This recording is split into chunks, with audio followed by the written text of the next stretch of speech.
고린도후서 3장 1절부터 3절까지입니다. 우리가 다시 자천하기를 시작하겠느냐? 우리가 어찌 어떤 사람처럼 추천서를 너희에게 붙이거나 혹은 너희에게 받거나 할 필요가 있느냐? 너희는 우리의 편지라 우리 마음에 썼고 무사람이 알고 읽는 바라. 너희는 우리로 말미암아 나타난 그리스도의 편지니 이는 먹으로 쓴 것이 아니요 오직 살아계신 하나님의 영으로 쓴 것이며 또 돌판에 쓴 것이 아니요 오직 육의 마음판에 쓴 것이라. 아멘. 기도하겠습니다. 하나님께서 성경을 통해서 인간에 대해 어떻게 말씀하고 있는가를 오늘도 이 성경을 보면서 주의 깊게 살피게 하시옵시고 주 앞에 나올 때마다 우리의 인간임을 고백하며 우리에게 베풀어진 하나님의 크신 은혜와 사랑을 알아가는 저희가 되게 하시옵소서. 예수님 이름으로 기도합니다. 아멘. 기독교인들이 성경을 보면서 하는 생각들은 이 성경이 인간의 삶에 대한 하나님의 뜻을 말해준다, 그런 생각들을 좀 많이 합니다. 그래서 성경을 볼 때마다 이 성경에서 하나님의 뜻을 발견하자, 그런 의도를 갖기도 하고 또 하나님의 뜻을 발견해서 그 뜻에 순종하는 그런 삶을 살면은 매일 하나님과 동행하는 은혜를 누릴 수가 있다. 그런 마음으로 성경을 보는 경우 허다하다, 이렇게 얘기할 수 있을 겁니다. 특히 그 성경 묵상을 좀 중요시하는 그런 단체들이 성경을 그런 방법, 그런 시각으로 보도록 가르치는데, 이제 유명한 성서 유니온도 그 중에 하나라고 할 수가 있죠. 그런데 성경을 이제 그런 마음으로 봤을 때 성경서 하나님의 뜻을 발견하고 그 뜻에 순종하며 살아가는 것이 하나님과 동행하는 것이다, 이런 시각으로, 이런 마음으로 봤을 때 무엇이 문제가 되는 것인가, 그 점을 좀 우리가 생각을 해봐야 됩니다. 일단 성경에서 깨닫게 되는 하나님의 뜻을 우리의 삶에서 실천해야 되는 하나의 부분으로 그렇게 받아들이게 된다는 것이 큰 문제입니다. 뜻을 찾고 그 뜻을 실천하고 순종하자, 이렇게 되어지면은 자연히 내가 오늘 묵상한 대로 살았는가 못 살았는가, 이런 문제에 잔뜩 신경을 쓰지 않을 수가 없게 되는 겁니다. 내가 오늘 말씀대로 묵상한 대로 살았는가, 자기를 돌아보고 신경 쓰는 게 뭐가 문제겠느냐, 이렇게 얘기할 수도 있겠지만은 이 사람이 자기 실천에 신경을 쓴다는 것은 달리 말하면은 예수 그리스도에게는 전혀 관심 두지 않고 있다, 그런 뜻이 되는 겁니다. 내가 말씀을 실천하려고 하는 게 왜 예수께 관심을 두지 않는 것이냐 또 반발하겠죠. 그런데 말씀 실천에 관심을 둔다는 결국 모든 관심이 나에게로 향해 있다는 겁니다.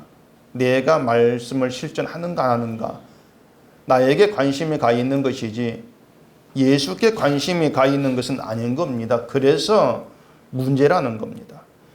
예수님께 관심이 가 있지도 아니하는데 예수께 관심을 두고 산다고 착각을 하니까 문제가 아닐 수가 없는 거예요. 근데 진짜 문제라고 할 수 있는 것은 그 문제된 것을 문제로 알아보지를 못한다는 거, 이게 더 심각한 문제가 되는 거죠. 자, 여러분들이 오늘 본문을 말씀드린 것은 성경 묵상하는 그런 식으로 읽으면은 아마 이 본문에서 이제 그리스도의 편지, 이 말이 눈에 들어올 수밖에 없을 겁니다.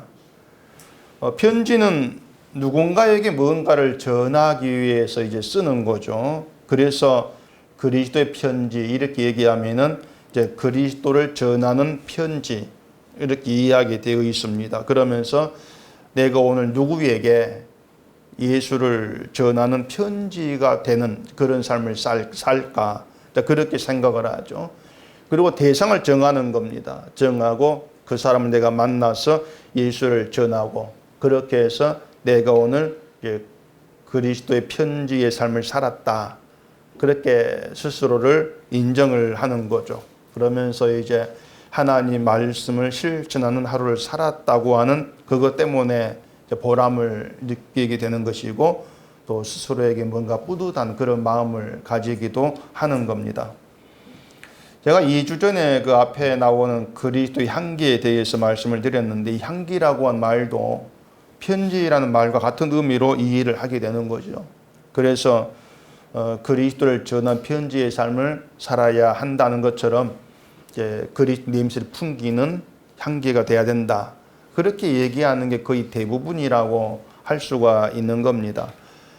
이것이 기독교인이 성경을 보는 방식이라고 할 수가 있는 것인데, 여러분은 이제 그런 것들이 신자의 삶이라고 생각하는지는 제가 모르겠습니다. 그런데 정말 내가 어떤 예수의 편지로 살고 또 예수 향기로 살고 이러한 것들이 신자의 삶이라 그런 생각들을 갖고 계신다면은 한번 진지하게 좀 생각을 해볼 필요가 있습니다. 그리스도의 편지가 그리스도를 전해서 알게 하는 것이고, 또 그리스도의 향기라고 하는 것이 내가 그리스도 냄새를 풍기는 삶을 사는 것이다. 그렇다고 한번 해보자 말입니다. 그러면은 그런 삶의 실천이 과연 가능하냐고 하는 겁니다. 그러니까 착한 일 뭐 하나 한 것 가지고 내가 향기가 된 삶을 실천했다고 한다면은 그리스도 향기라고 하는 말을 너무 쉽고 가볍게 만드는 결과가 되어버린단 말입니다.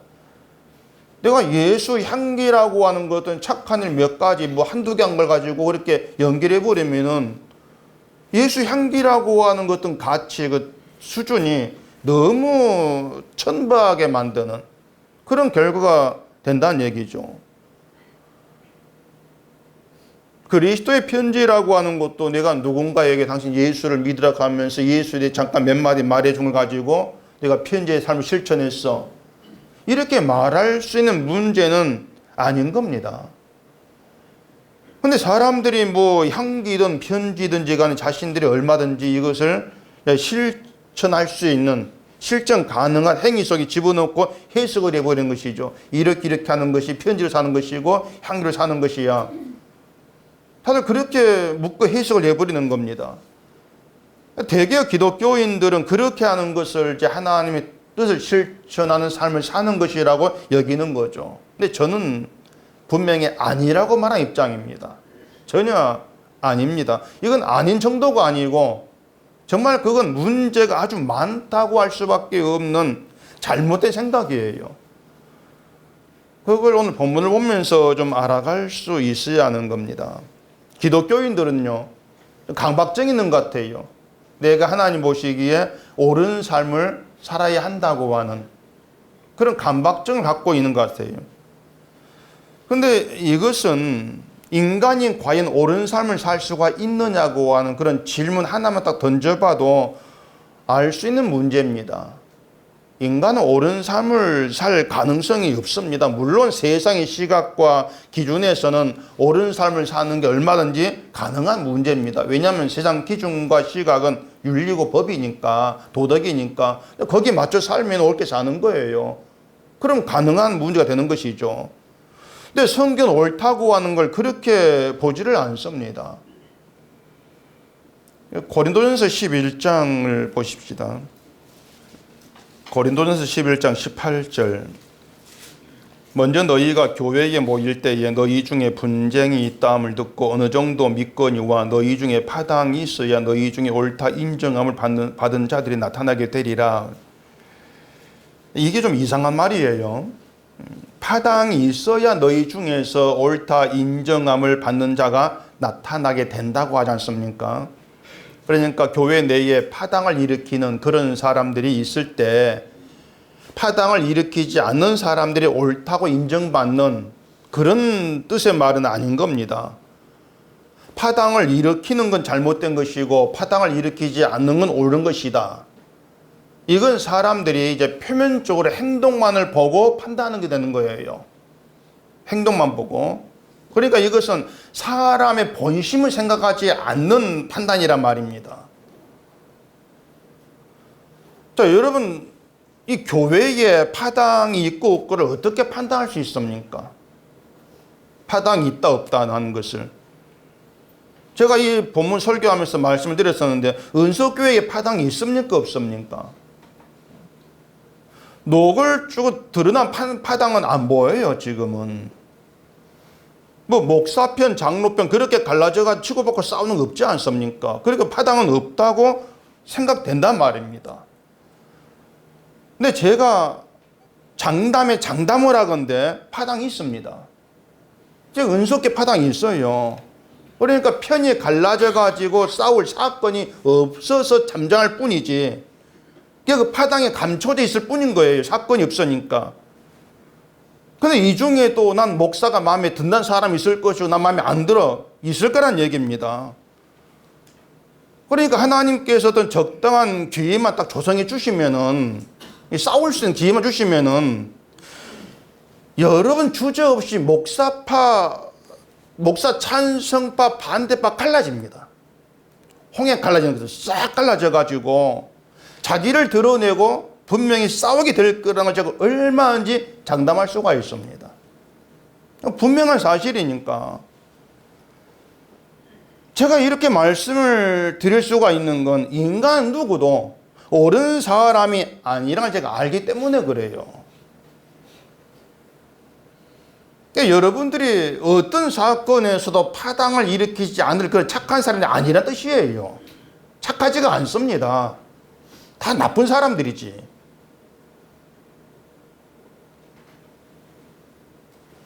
근데 교회가 이것을 아주 심하게 오해를 하고 있는 거예요. 잠잠하고 조용한 파당이 없고, 파당이 없으니까 좋은 교회고, 이런 착각들을 하고 있단 말입니다. 그래서 교회가 추구하는 게 파당은 나쁜 거니까 파당을 만들지 말자 이것인데, 바울은 지금 얘기했던 게 뭐였습니까? 파당이 있어야 옳다고 인정하는 자가 나타난다고 하는 거예요. 파당이 있어야 된다. 그렇게 얘기하고 있단 말입니다. 그래서 인간 자체가 자기만 생각하는 존재이고, 이런 인간이 함께하는 곳에 파당은 반드시 존재한다는 걸 전제하고 시작을 하셔야 돼요. 우린 파당을 만들지 말자 이것이 아니에요. 파당은 있다. 우린 그런 존재들이다. 그렇게 시작을 해야 한다는 것입니다. 다시 말해 인간은 자기를 옳게 보이는 일에 실패한 존재라는 것입니다. 의로운 일, 옳게 보이는 일, 그런 일에 인간은 실패자다. 이걸 전제하고 성경을 보셔야 돼요. 그렇기 때문에 오늘 그리스도의 편지의 삶을 실천하다 이런 식으로 성경을 보는 건 분명히 문제일 수밖에 없습니다.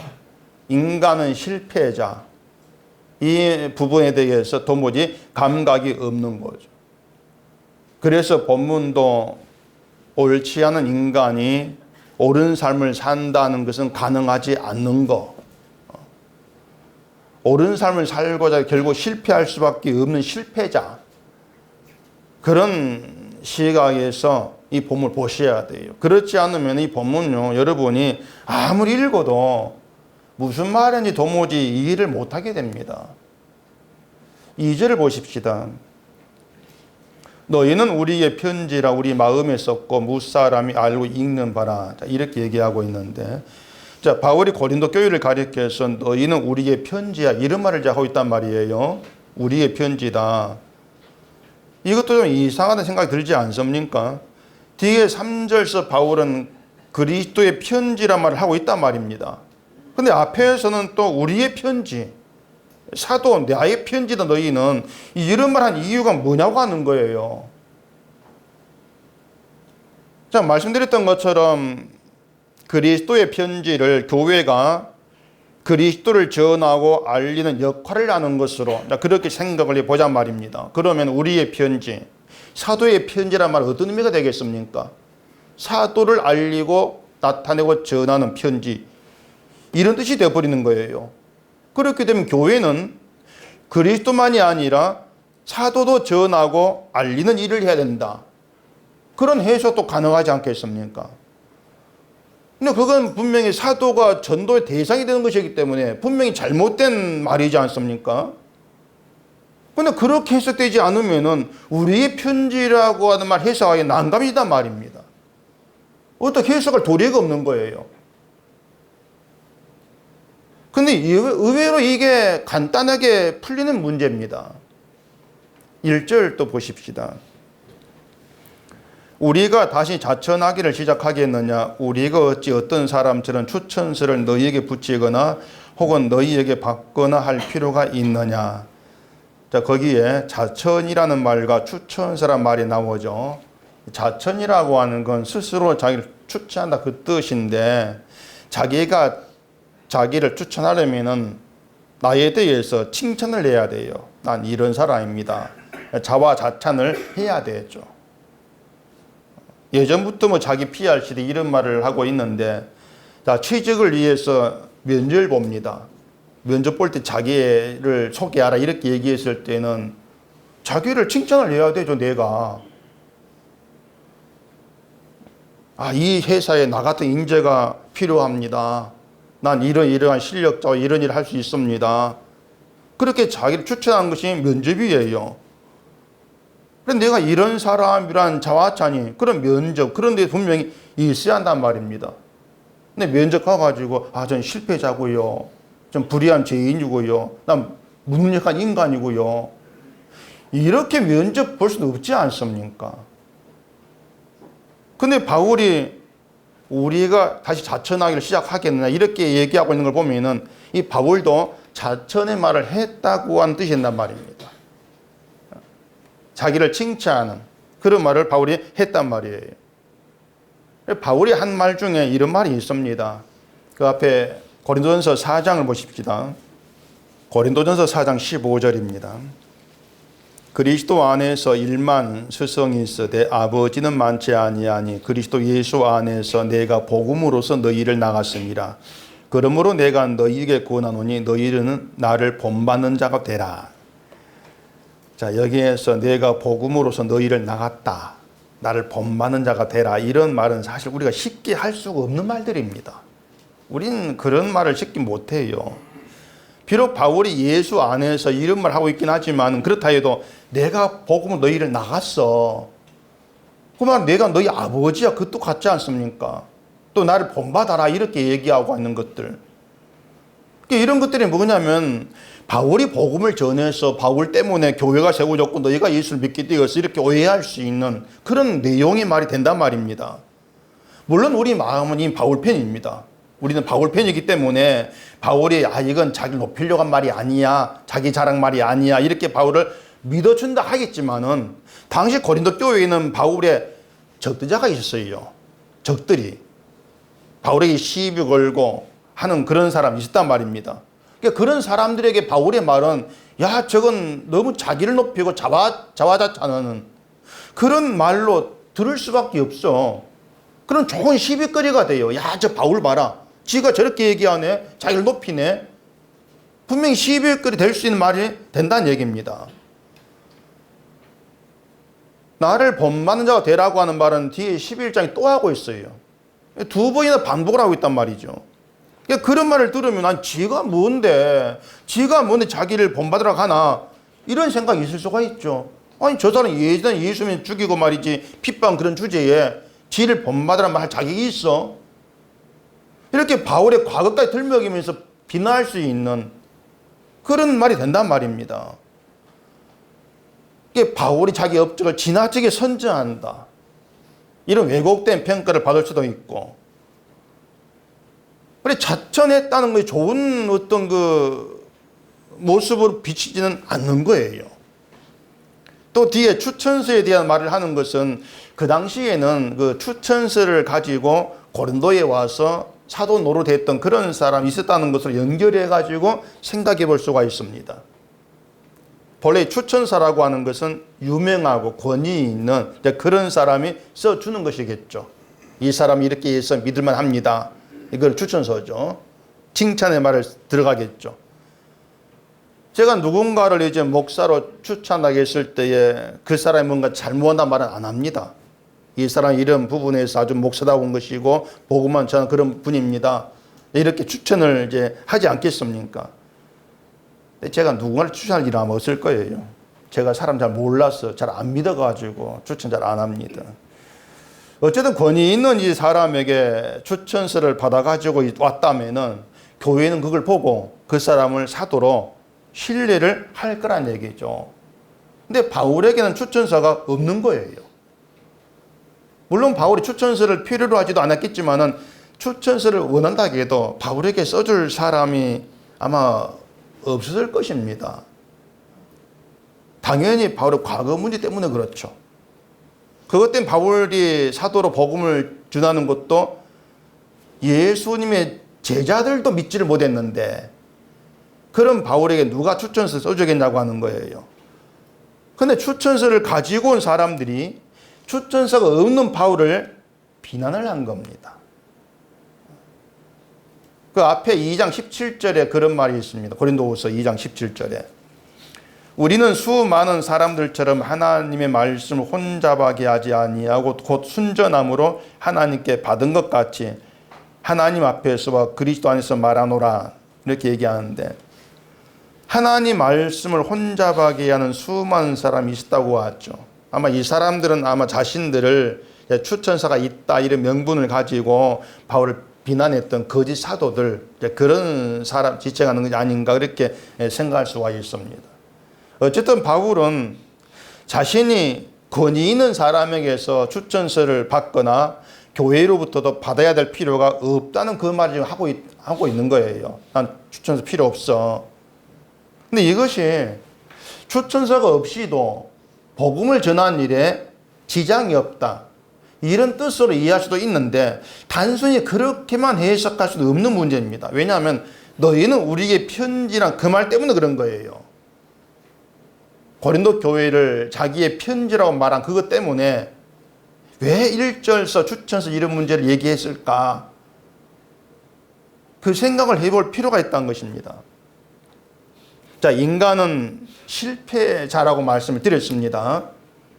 믿음에 대해서 실패했고 의에 대해 실패했고 구원에 대해 실패했습니다.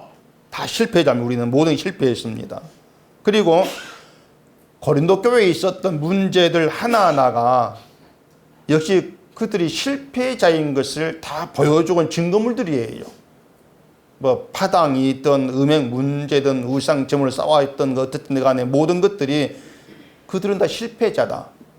그걸 드러냈던 증거물로 그렇게 드러나게 된 것이죠. 그러니까 바울은 실패자인 교회를 가리켜서 우리의 편지라는 말을 하고 있는 셈이란 말입니다. 실패자인 교회를 보고 또 실패자인 교회를 보고 그리스도의 편지 이런 말을 하고 있는 그런 결과가 된다고 하는 거예요. 어떤 신앙생활을 잘하고 있는 그런 교회를 가리켜서야 너희가 그리스도 편지다 우리의 편지다 이런 말을 하고 있는 것이 아니란 겁니다.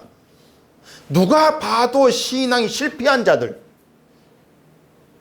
그런 교회를 가리켜서 그런 교회를 향해서 편지다 향기다 즉 이런 말을 하고 있다는 것이에요. 그래 그게 무슨 뜻이겠냐 그 말입니다. 어떤 의도로 그렇게 얘기하고 있을까?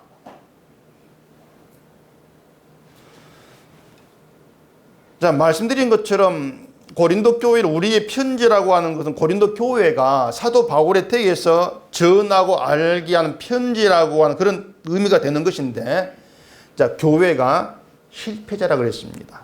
고린도 교회가 실패자라는 걸 생각하면은 그 고린도 교회를 편지라고 하는 의미가 뭐냐면은 고린도 교회를 통해서 바울 역시도 실패자임을 전한 편지다. 그렇게 이해할 수가 있다고 하는 거예요. 그러니까 엉망인 교회를 향해서 너희는 우리의 편지라고 하는 것은 너희가 구원에 있어서 믿음이 있어서 실패한 것처럼 우리 또한 실패자인 것을 드러내고 있다. 보여주고 있다. 그렇게 볼 수 있다고 하는 것입니다. 그게 우리도 실패자다. 너희를 보고 내가 그걸 알아. 그 사실이 사도의 마음에 써 있다고 하는 겁니다. 마음에 써 있다. 실패자라는 사실이. 또 사람이 사람을 알고 읽는 내용도 바로 그것이야. 그 얘기를 하고 있다고 하는 거예요. 이게 무슨 말이냐면은 누구라 할지라도 사람이 사람 보고 알게 되고 읽게 되는 것은 실패자구나. 이걸 읽는다고 하는 거예요. 내가 실패자 이것이 아니고 그 사람 보고 나를 읽는 거예요. 내가 실패자구나. 그게 교회라고 하는 겁니다. 그러니까 바울이 자기를 높이고 자화자찬한다 할지라도 바울은 실패자인 겁니다. 구원에 실패한 인간이 뿐이란 거예요. 바울이 유명하고 권위 있는 사람 추천서를 받아가지고 고린도에 간다 할지라도 그 추천서 때문에 바울이 오른다는 게 아니라는 겁니다. 그래도 실패자다. 그렇게 보게 되어지면은 고린도 교회에 추천서를 가지고 왔다 할지라도 없다 할지라도 똑같은 실패자 이렇게 될 게 아니냐고 하는 거예요. 근데 교회에 이 사람 추천서 있고 이 사람 없어. 이걸 가지고 사람 다르게 본다면은 결국 자기를 읽지를 못하고 있다. 실패자인 것을 모른다. 그 의미로 바울이 지금 이 얘기를 하고 있는 것입니다. 때문에 추천서가 필요 없는 이유가 뭐냐면은 그걸 받든 안 받든 실패자니까. 추천서가 있다고 해서 그 사람이 믿음의 어떤 성공자 이렇게 되어진 게 아니기 때문에 있든 없든 의미 없는 거. 그래 필요 없어 추천서가. 그런 말을 하고 있습니다. 그래 바울이 이런 말을 하고 있는 것이 이유가 뭐냐면 그 추천서를 가지고 바로 헐뜯는 그런 거짓 사도들의 말에 흔들리는 그런 교회를 책망하는 것입니다. 인간은 실패자다. 그런 시각에서 보라고 하는 거죠. 자, 그럼 이제 그리스도의 편지라고 하는 말의 의미에 대해 생각해 봅시다. 3절 보겠습니다. 너희는 우리로 말미암아 나타난 그리스도의 편지이니 이는 먹으로 쓴 것이 아니요 오직 살아계신 하나님의 영으로 쓴 것이며 또 돌판에 쓴 것이 아니요 오직 육의 마음판에 쓴 것이라. 자, 그리스도의 편지라면 그리스도만을 내용으로 하고 있다는 겁니다. 편지 내용은 그리스도만이에요. 또 그게 교회란 뜻입니다. 그게 교회다. 이것도 인간은 실패자라고 하는 것을 시작으로 해서 생각하면 쉽게 답을 얻을 수가 있는 겁니다. 인간은 구원의 실패자입니다. 그럼 구원은 어떻게 됩니까? 어떻게 구원이 이루어지는 겁니까? 당연히 그리스도만으로 되는 거예요. 우린 실패자니까 구원은 예수만으로 된다. 이게 그리스도의 편지의 내용이고 의미란 말입니다. 복잡할 거 없는 거예요. 편지라고 하니까 뭐 잔뜩 여러 말 다 써가지고 막 그런 것이 아니고 내가 구원의 실패자를 알았을 때에 나에게 담겨질 예수님에 대한 내용은 예수님만이 나의 구원입니다. 그걸로 끝나는 겁니다. 그게 충만이 되는 거예요. 그러니까 우리의 삶을 가지고 예수를 나타내고 보여주고 증거할 그런 문제가 아니라는 것입니다. 다시 생각하고 몇 번을 생각해 봐도 우리의 삶을 가지고 예수를 전한다? 내가 이렇게 살아가지고 예수를 보여준다? 허황된 말입니다. 가능성이 없는 거예요. 안 되는 거예요. 그러니까 이건 우리가 조금만 깊이 생각해 봐도 아니 어떻게 우리의 삶을 가지고 예수를 보여줄 수 있을까? 의문을 가질 수밖에 없는 그런 문제들인데 도무지 생각이 그렇게 깊게까지 안 내려가고 있는 겁니다. 사람들이. 이유가 뭔가 하면은 이 사람들에게 실패자라는 의식이 없는 거예요. 이걸 두고 바울이 하는 말이 하나님의 영으로 육의 마음판에 썼다는 그런 말을 하고 있는 겁니다. 영으로 마음판에 썼다. 자, 편지는 쓴 사람이 있겠죠. 편지를 쓴 사람이 있습니다. 그리스도의 편지라면은 그리스도가 썼다는 뜻이에요. 썼습니다. 어디 썼다고 합니까? 어디에? 어디에요? 육의 마음판이라고 말하지 않습니까? 육의 마음판이 편지지 종이인 셈이에요. 우리의 마음이 그렇게 그리스도가 살아계신 하나님의 영으로 우리 마음에 썼다. 그 쓴 내용이 뭘까? 뭘 썼을까? 그 죄입니다, 죄. 에레미야서 17장을 보십시다. 에레미야 17장 1절입니다. 유다의 죄는 금강석 끝 철필로 기록되되 그들의 마음판과 그들의 제단 뿔에 새겨졌거늘 그들의 자녀가 높은 언덕이 푸른 나무 곁에 있는 그 제단들과 아세라들을 생각하도다. 금강석 끝 철필로 기록되었다는 것은 지워지지 않도록 새겨진 사실, 그 뜻이거든요. 그러니까 마음판에 그 지워지지 않을 사실로 하나님이 새겨놓은 말씀, 그 말씀이 뭐냐? 죄라고 하는 겁니다. 유다의 죄. 우리의 죄를 마음판에 새겨놓으셨다는 거예요. 우리 죄를 알게 하는 게 말씀이죠. 죄를 드러낼 그 말씀이 새겨진 마음판에 그들을 가리켜서 하나님 백성 이렇게 얘기하는 것입니다. 신자가 누구냐면은 마음판에 말씀이 새겨져 있는데 그 말씀의 내용이 우리 죄에 대한 거, 그게 신자 된 거예요. 그들이 신자인 거예요. 그들을 가리켜서 그리스도의 편지라고 말한단 말입니다. 편지다. 이게 신자와 신자 아닌 사람의 차이라고 할 수가 있는 겁니다. 내 삶을 가지고 예수를 나타내려 예를 쓰는 건 신앙이라고 하지 않습니다. 그것은요. 그건 신앙이 아니에요. 오히려 신앙을 그렇게 이해하는 사람들이 뭐냐면은 돌판에 먹으로 쓴 말씀을 붙들고 있다. 이렇게 얘기할 수 있는 거죠. 돌판에 먹으로 쓴 것은 율법입니다. 그냥. 사람이 쓰는 종이에 쓰는 율법이죠. 그 율법을 실천하려고 한 사람에게 나오는 것은 죄가 나오질 않습니다. 뭐가 나옵니까? 자기 의가 나와요. 난 이만큼 실천했어. 내 의가 나온단 말입니다. 그러니까 그런 사람들은 죽었다 깨어나도 내가 실패한 걸 몰라요. 감각이 없는 거예요. 열심히 의를 행하고 있기 때문에 난 의로운 신자야. 이런 자기 판단이 있을 뿐이지 난 실패자구나.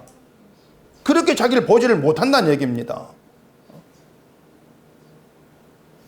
하나님 말씀을 열심히 순종 지키려고 예를 쓰고 있는 자를 생각하면은 그런 자기를 보면 실패라는 생각이 나오겠냐는 것이에요. 그들이 바리새인이고 서기관들이었습니다. 근데 이들에게 예수님은 화 있을진저 그런 책망을 했다는 걸 우리가 생각하셔야 되죠. 하나님은 자기 백성의 마음판에 지워지지 않는 말씀을 새겨놓았습니다. 성령으로. 그리고 그 마음판에 새겨진 말씀으로 드러나는 것은 죄라고는 사실을 우리가 잊지를 않아야 됩니다. 그게 신자의 마음판의 현실이에요. 말씀이 기록되어 새겨져 가지고 늘 죄가 드러날 수밖에 없고 내 죄를 이길 수밖에 없는 것. 그게 신자란 말입니다. 그래서 말씀이 새겨진 신자가 알게 되어지는 것은 나에게서 나오는 것은 죄밖에 없고 구원에 대해서 의에 대해서 믿음에 대한 실패자일 뿐인 그 사실입니다. 그걸 선명하게 알게 되어지는 것이죠. 그래서 그런 신자는 구원은 예수만으로 됩니다. 이런 고백을 할 수밖에 없는 거예요. 그게 그리스도의 편지로 사는 겁니다. 구원은 예수만 됩니다. 그게 편지 내용이에요. 예수님이 십자가에 죽으실 때 다 이루었다고 말씀을 하신 걸 생각해 보면 그 안에는 너희는 아무것도 이룰 수 없는 실패자, 그게 담겨 있는 겁니다. 내가 다 이루었어. 너희는 아무것도 이루지 말 실패자야. 그 의미죠. 우리는 실패자고 예수님이 성공자예요. 그리고 우리는 예수님께서 이루신 성공으로 구원에 이르게 된 복의 사람들인 거죠. 그게 하나님의 말씀인 것입니다. 이 말씀을 혼잡하게 한다? 그게 뭐냐면 인간의 의를 섞는 것입니다. 거기에. 그게 말씀을 혼잡하게 만드는 것이죠. 추천서를 내밀면서 바울을 비난한 그런 사람이 있다면 그들은 자기가 실패자인 사실을 까맣게를 모르고 깨닫지를 못하는 그런 부류의 사람들이죠. 추천서 보이면서 나 이런 사람이에요. 자기를 자랑하고 자기가 사람들이 신뢰받는 것에만 마음을 두는 거짓 사도들이 바로 그런 부류란 말입니다. 그래서 말씀을 혼잡하게 하는 이들이 하지 못한 말이 있습니다. 인간 죄인의 실패자다. 이 말을 못합니다. 하나님 마음판에 새겨놓은 것이 없기 때문에 죄에 대한 고백도 없습니다. 대신 자기 의를 내세우고 자랑하는 그것만 살아있을 뿐인 것이죠.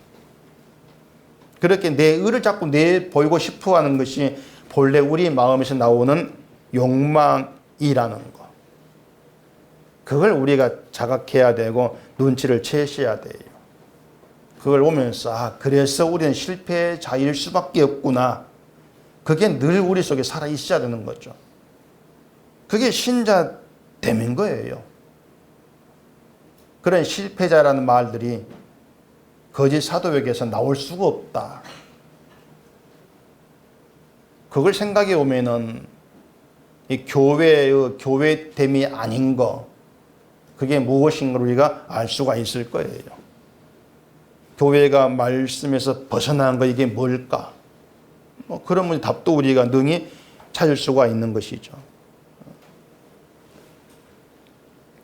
또 마가복음 한번 보십시오. 마가복음 4장 39절입니다.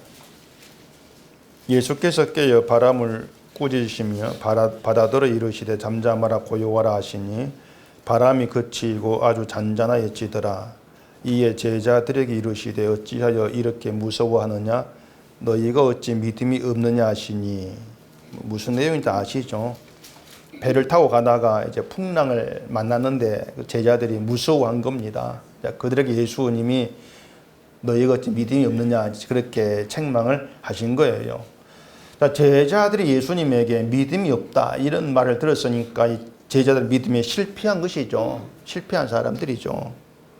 그런데 이 성경에 있는 사람들이 어떤 생각을 하게 되는가 하면은 예수님께서 함께 배에 타고 계시는데 왜 무서워해? 무서워한 게 잘못이야. 그러면서 예수님이 함께한 것을 믿는다면 풍랑을 만나도 무서워하지를 않아야 한다. 이런 얘기를 거의 다 합니다. 근데 그게 생각대로 될 것 같습니까? 그게 마음대로 될까요? 이 제자들이 다음에 또 풍랑을 만나면은 이제는 안 무서워하는 그런 믿음을 보여줄 수 있겠습니까? 그렇게 되지를 않습니다.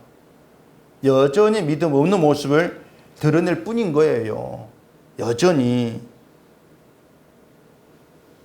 그게 십자가에서 예수님 죽으실 때에 다 도망쳐버린 무서워서. 그렇게 드러나지 않습니까? 그게 뭐냐면 인간은 이렇게 실패로 시작해서 실패로 끝납니다. 그게 맞는 겁니다. 그게 맞아요. 그래서 실패 잘하는 것을 실감하게 해주는 거. 이게 교회가 해야 될 일인데 자꾸 실패를 감춰버리고 믿음의 성공자가 돼야 된다. 이런 말을 하고 있으니까 이 사람들이 자기 행위를 보지 않을 수가 없단 말입니다. 내 행위를 봐야 믿음의 지금 성공자 잘 되고 있는지 안 되고 있는지 알 것 아니겠습니까? 그렇기 때문에 예수님만이 하십니다. 나는 실패자일 뿐입니다. 이 고백은 자기의 실패를 바라보는 신자에게서만 나올 수 있는 말입니다. 그 마음판에 말씀이 기록되어 있는 그런 신자에게만 이 고백이 나와질 수가 있는 거예요. 그리고 신자는 이 고백이 예수님을 이 땅에 모신 하나님께 영광이 있단 말입니다. 그 고백이. 이러한 신자를 그리스도의 편지 이렇게 얘기를 하고 있는 것이죠. 그래서 교회는요 함께 있을 때 서로가 실패자로 그리스도의 편지로 함께하는 게 돼야 돼요. 그리스도의 편지로 함께한다면은 서로가 서로에게서 읽어야 될 내용이 있다는 뜻입니다. 내가 그리스도 편지니까 다른 사람이 나를 보고 읽을 내용이 있죠. 그리고 저 사람도 그리스도 편지니까 내가 그 사람 보고 읽을 내용이 있습니다. 그 내용이 뭐겠습니까? 지금까지 말씀드린 것처럼 죄고 실패자라는 사실. 그래서 구원은 예수님만으로 된다는 사실. 이걸 서로에게서 읽으셔야 돼요. 그러라고 교회로 모인단 말입니다. 어떤 사람은 구제를 열심히 잘하고 어떤 봉사를 잘하고 어떤 선교를 잘하고 그런다 할지라도 그리스도의 편적인 신자가 읽게 되는 것은 구제 열심히 한 믿음 좋은 신자 이게 아닌 거예요. 실패자다. 그렇게 읽어낼 수 있어야 돼요. 죄인이라는 거. 그걸 읽으셔야 되죠. 성령의 마음판에 말씀이 쓴 그런 신자라면 자신도 다른 사람도 그렇게 알고 그렇게 읽게 되어지는 것이 맞는 겁니다. 말씀이 새겨진 신자라면은. 근데 우린 자꾸 사람의 행하는 걸 보면서 행하는 그대로 그 사람 읽고 싶어 하는 거예요. 봉사 많이 하네. 믿음 좋은 사람. 그렇게 읽으려고 한다는 말입니다. 그게 우리 습성이에요. 늘 드러나는. 또 다른 사람 내가 행함을 보고 나를 그렇게 읽어주길 바라는 것이죠. 하지만 그런 것들이 정말 내가 누구인가 하는 걸 잊어버리고 겉으로만 보이는 가짜 모습을 마음에 들어가는 그런 것밖에 되지를 아니하다는 것을 아셔야 합니다. 하나님은 실패자인 인간을 모아서 교회로 세우신 겁니다. 인간이 모이면 처음에 시작하는 우리 힘을 합해 잘해보자 이런 식이죠. 그러다 옳고 그런 걸 가지고 싸운단 말입니다. 그러니까 그런 우리 모습들, 그런 우리 자신에게서 읽게 되는 것이 뭐라 하겠습니까? 실패자다. 우린 안 되는 사람들이다. 하면 된다가 아니라 해도 안 된다. 그렇게 읽어내셔야 돼요. 그렇게 우리가 나 자신에게서 그리고 서로에게서 죄를 읽게 되고 실패를 보게 되어지면은 우리 마음판에 하나님이 성령을 써놓은 말씀이 있구나. 이걸 감지하게 되는 것입니다. 그래서 서로가 실패자가 되어서 예수님이 십자가에 다 이루었습니다. 그런 고백을 하게 되는 것이고 이걸 그리스도의 피 흘린 교회라 이렇게 일컫게 되어지는 겁니다. 그런데 이런 교회가 참된 인간 현실에 눈을 뜨지를 못하고 환상에만 치우쳐 있으니까 답답할 노릇이 아닐 수가 없는 거죠. 우리가 믿음생활 잘해가지고 그것 때문에 복받고 잘 사는 거 실패자인 우리에게는 있을 수 없는 일입니다.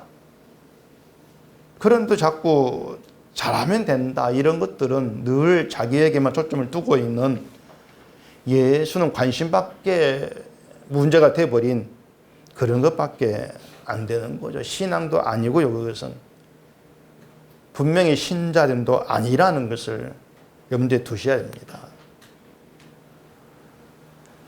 그래서 우리는 늘 누군가에게서 내가 죄인으로 읽혀지는 것을 불쾌하게 생각하면 안 되는 거예요. 이걸 당연하게 우리는 아셔야 합니다.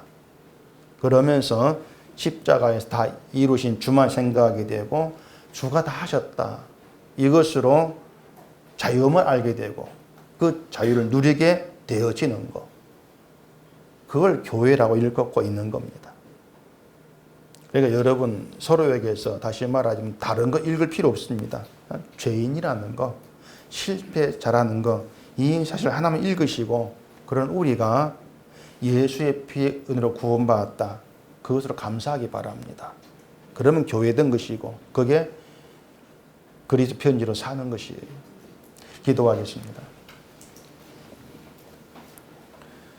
우리 아버지 하나님, 우리가 늘 놓치고 잊어버리고 살아가는 문제가 우리의 죄고 실패자랑 우리 현실들입니다.